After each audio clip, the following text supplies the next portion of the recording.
Pour la feuille de montage du tutoriel numéro 4, on a ici le modèle vierge. On va compléter la première partie. Le nom du projet, c'est tutoriel numéro 4.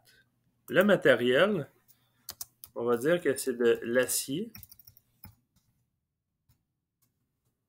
Acier. Par exemple, du 10-18. Et on va écrire sa dimension. On va aller voir dans Mastercam, dans le stock setup. Dans le stock, c'est du 6 pouces et demi de diamètre. On va l'écrire. On peut l'écrire entre parenthèses là, pour différencier le 10-18. 6 et demi de dia par une longueur de 2 pouces plus 1 pouce à gauche, ça fait 3 pouces, plus 50 millièmes, ça fait 3 pouces 50 millièmes de longueur. On va pouvoir l'écrire par 3 pouces 50 millièmes de longueur avec LG.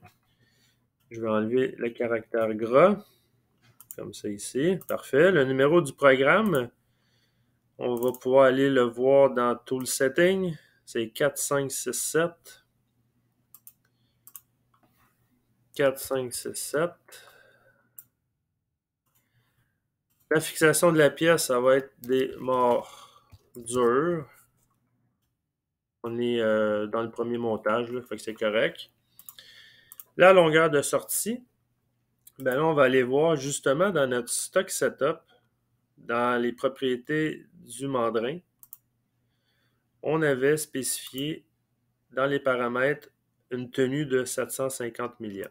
Si je fais avec la calculatrice, j'ai une longueur totale de ma pièce de 3 pouces 50 moins 750 dans les mâchoires. Ça me donne une longueur de sortie de 2 pouces 300.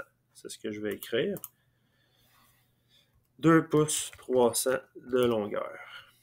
Ensuite, je vais prendre une capture d'écran. Je vais aller dans ça ici. Je vais enlever les toolpaths. Je vais cliquer sur les petites vagues ici pour tout enlever. Je vais aller dans la section Planes et je vais activer mon Show Nomen pour toujours le voir. Et je vais pouvoir zoomer pour voir le plus possible tout le montage. Et je vais faire une capture d'écran avec... désolé. Avec Windows Shift et en appuyant sur S, je vais pouvoir sélectionner ces informations-là. Je vais retourner dans mon MOS. Je vais cliquer dans le blanc ici. Je vais faire CTRL-V pour coller. Et je vais pouvoir redimensionner comme ça ici, un petit peu plus bas. On va laisser cette grandeur-là parce que si jamais je mets trop petit, on ne voit pas très clairement.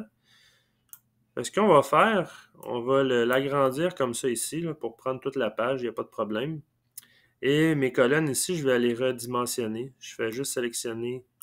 Oups. Je fais rien que sélectionner ça ici. Ben, en fait, on peut sélectionner juste les colonnes, les lignes blanches. Je vais cliquer à droite et je vais pouvoir répartir les lignes. Comme ça, tout est égal. Et j'ai mon plan que je vois très bien ici.